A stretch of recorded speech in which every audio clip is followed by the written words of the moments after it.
Todos estejam curtindo muito bem a folia e estou passando aqui só para deixar a gravação da nossa segunda aula da UC4, Qualidade, Segurança, Saúde e Meio Ambiente. Desejo a todos uma boa aula. Estou à disposição de vocês, tá ok? Qualquer coisa que vocês não tenham entendido, mandem mensagem para mim lá no Ava, que eu respondo vocês, ok? Desejo a todos que tenham um bom carnaval, uma boa folia. Não se esqueçam de estudar, dar uma estudadinha, é sempre bom, tá? Estou passando aqui para deixar aula para vocês. E hoje, turma, nós vamos falar, essa nossa segunda aula, nós vamos falar sobre APR, que é um relatório de análise preliminar de risco. A APR, ela é realizada sempre antes de uma atividade. Toda vez que um técnico vai fazer uma atividade, antes de ser realizada, é necessário que seja emitido a APR, ok? Nós vamos falar também sobre riscos elétricos. Quais são os riscos que a eletricidade tem a nos oferecer aí quando a gente está trabalhando em campo? Vamos trabalhar um pouco também sobre conceitos de EPI e EPC. E, por fim, vamos falar sobre coleta seletiva, que é um assunto bem importante hoje quando a gente diz sustentabilidade. Esse termo, nós precisamos analisar muito bem com relação como que anda vindo a nossa coleta seletiva, a nossa reciclagem, perfeito? Então, hoje são os temas da nossa aula.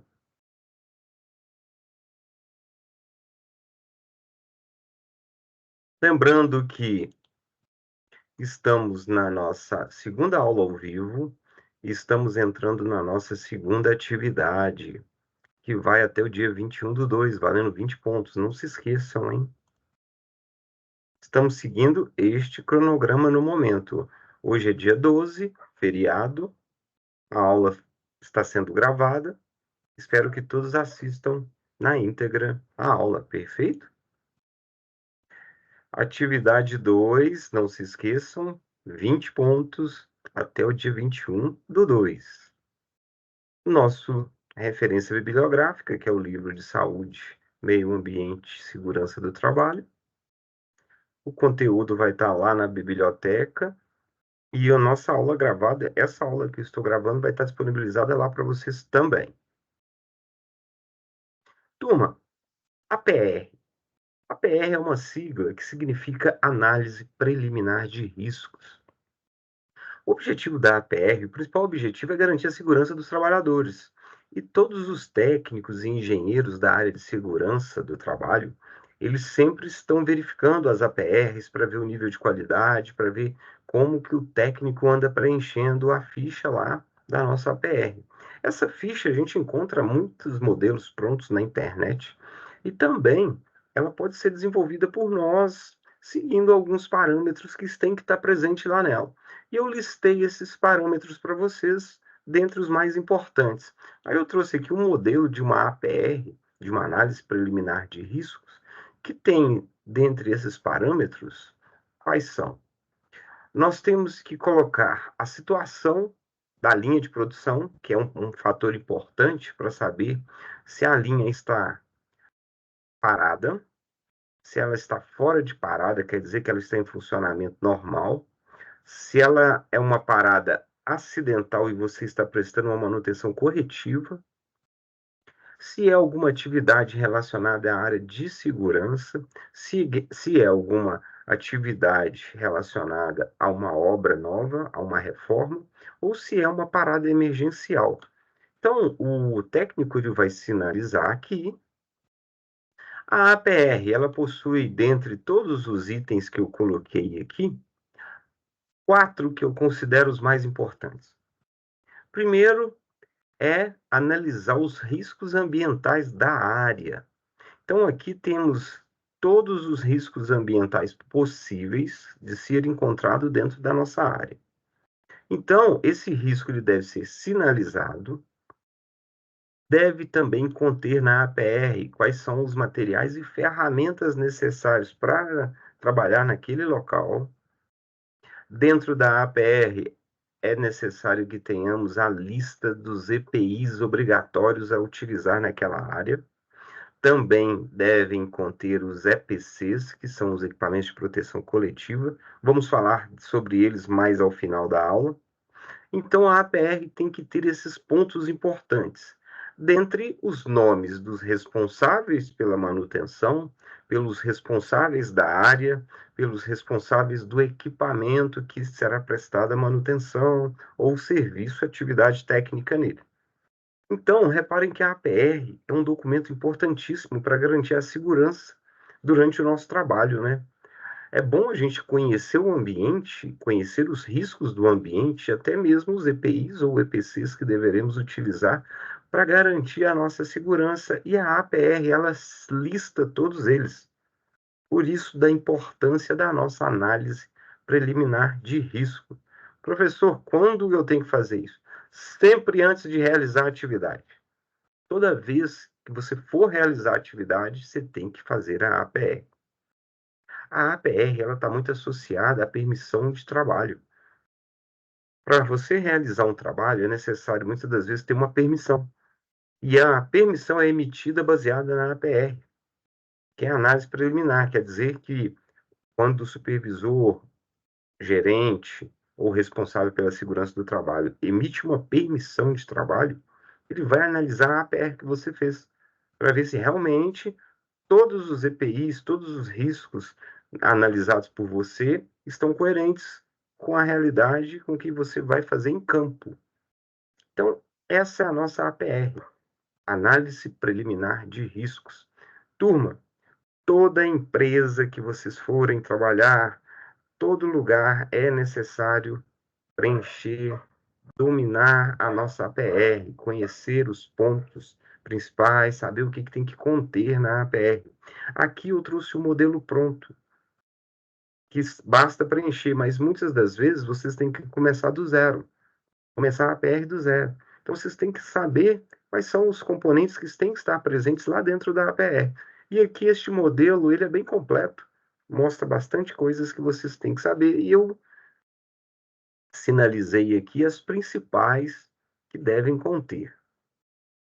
Outros pontos devem conter qual é a área, o local de trabalho, a gerência responsável pela área, o equipamento, máquina ou instalação que será realizado a intervenção, a descrição da atividade tem que conter na PR.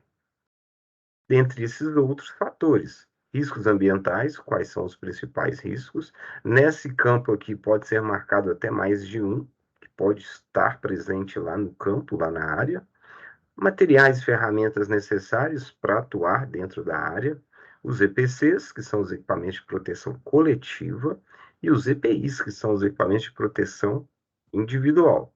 Os demais pontos são responsáveis pela atividade, responsáveis pela área, operador da máquina, contatos para a gente saber quem são as pessoas que estão diretamente ligadas à atividade. É importante ter o telefone ou o contato dessa pessoa. E, no final, alguma observação que talvez não esteja presente durante o preenchimento e que seja de grande relevância. Ok? Espero que todos tenham entendido. Lembrando que qualquer dúvida, me enviem lá a mensagem no AVA lá. Turma, vamos entrar agora numa área importante, porque está presente, muito presente no nosso ambiente de trabalho, que são os riscos elétricos, os riscos que a eletricidade trazem a nós. Vocês verão isso praticamente em quase todas as unidades curriculares comentando sobre esses riscos. Os riscos que eu levantei aqui são os principais riscos listados pela nossa NR10, que é uma norma regulamentadora relacionada à segurança do trabalho com eletricidade. Dentre esses principais riscos, nós temos o primeiro, que é o choque elétrico. O choque elétrico ele pode ser tomado de forma direta ou de forma indireta. Quando eu digo direto, é quando você tem contato diretamente a um ponto energizado, um barramento, uma tomada. Agora, de forma indireta, é quando, por exemplo, um acidente na rua, o cabo da rede elétrica cai sobre o veículo e você toca no veículo para sair do veículo e acaba recebendo um choque elétrico. Na realidade, você tocou em um objeto que não deveria estar energizado. Ele foi energizado pela queda do cabeamento. Por isso dizemos que é um choque indireto. Outro ponto perigoso, o arco elétrico. O arco elétrico, ele ocorre em algumas manobras de dispositivos eletromecânicos, como chaves seccionadoras. As chaves seccionadoras, toda chave seccionadora, ela só pode ser manobrada quando não há corrente elétrica passando por ela. Então, por isso que temos que ficar muito atentos com isso, com relação ao choque, ao arco elétrico. Também oriundo de descargas eletromagnéticas, descargas elétricas, né? Raios, que formado aquele arco. Agora, um outro ponto muito esquecido é os campos eletromagnéticos. São perigosíssimos, principalmente em áreas onde estão presentes, como subestação. Às vezes você vai na subestação ali fazer uma inspeção de rota, ficar muito atento, porque dentro da subestação estamos susceptíveis a receber e estarmos recebendo campo eletromagnético. E o campo, para que você receba um arco elétrico proveniente de um campo eletromagnético, é muito simples. Basta você entrar dentro do raio do que o campo elétrico está atuando ali. Você pode receber uma descarga atmosférica, uma descarga elétrica, se você entra para dentro desse campo eletromagnético, ok? Estão presentes, às vezes, próximos a transformadores, grandes motores. Vamos ficar muito atento a isso. Perfeito, turma? Turma, para minimizar, não tem como a gente eliminar, minimizamos. Utilizamos equipamentos de proteção, dentre eles os EPCs, que correspondem aos equipamentos de proteção coletiva. Os equipamentos de proteção coletiva visam atender um número maior de pessoas, por isso, coletiva. Dentre os exemplos, eu trouxe aqui para vocês cone de sinalização, placas de sinalização, a fita zebrada, o chuveiro de emergência, que é muito usado em ambientes que possuem componentes químicos, componentes que podem cair no seu corpo e você tem que lavar o mais rápido possível. Tem o chuveiro de emergência, as barreiras, os bloqueios, né? Exemplo aqui, o parapeito. O extintor de incêndio também, turma, é considerado um EPC, que é um equipamento de proteção coletiva. Eu coloquei aqui no último da lista. Então, aqui eu levantei alguns bem conhecidos da área industrial, que nós temos contato direto com eles, vemos muito esses equipamentos. Os cones de segurança, as fitas zebradas, a gente vê muito no trânsito, né? Às vezes a gente vê os cones, as barreiras de proteção. São exemplos de EPCs perfeito. Agora, como exemplo de EPI, levantei alguns exemplos aqui. Nós temos EPIs como equipamento de proteção individual. Resumindo, o EPI só protege a pessoa que está utilizando. E o EPI, turma, ele é pessoal, cada um tem o seu. Toda empresa é obrigada a entregar o EPI correspondente à área que o trabalhador vai trabalhar. E o EPI, ele é designado pela também análise preliminar de riscos. É avaliado os riscos e, através dos riscos, é levantado qual o EPI que vai atender o trabalhador naquele momento. Dentre os exemplos, eu trouxe o óculos de segurança, as botas de segurança, no caso dos eletricistas, não podem conter nenhuma parte metálica, ela tem que ser completamente de material isolante. Os capacetes para trabalhar em campo, muito utilizados na área de construção civil, as luvas isolantes, a máscara com filtro, o protetor auricular, que é para trabalhar em ambientes ruidosos. Então, aqui eu trouxe alguns exemplos. Temos vários outros. Vai depender do tipo de risco ambiental que está presente. Pode mudar a característica do EPI. Talvez vai ser necessário usar uma roupa anti-chama que o eletricista usa, que não permite a propagação da chama em caso de um curto-circuito próximo ao corpo dele. Podemos ter talvez um EPC, que é o tapete de isolante, que é muito usado nas áreas de subestação. Então, existem vários tipos de EPCs e EPIs. Lembrando que EPC, equipamento de proteção coletiva, é para muitas pessoas, e o EPI, equipamento de proteção individual, único da pessoa. Turma, dentro da empresa, a responsabilidade de cuidar da integridade física do EPI é sua. E você é cobrado por lei isso. A empresa é cobrada por lei para entregar o EPI, agora a responsabilidade de cuidar da integridade dele é sua, assim que você recebe ele. O importante sobre o EPI: todo EPI possui um número chamado CA, Certificado de Aprovação. É um número como se fosse uma identidade dele. É através desse número que a gente consegue rastrear o EPI. Então, o EPI ele possui um CA, Certificado de Aprovação, que representa um número. Todo EPI tem um certificado de aprovação. E esse número não repete, ele é único do EPI. Então, fiquem atentos se o seu EPI possui esse certificado de aprovação. Se não possui, ele não é confiável. Ele não é um EPI confiável. Porque esse certificado de aprovação significa que o EPI foi testado e foi aprovado, ele passou por uma bateria de testes para saber se ele está funcionando, se ele está ok. Então, se ele não tem, com certeza ele não tem garantia nenhuma que vai te proteger da atividade que você vai fazer. Então, todo EPI tem que ter uma numeração lá escrito lá, CA, Certificado de Aprovação, e um número, que é a identidade dele. Ok? Passando adiante. Coleta seletiva. Que bacana.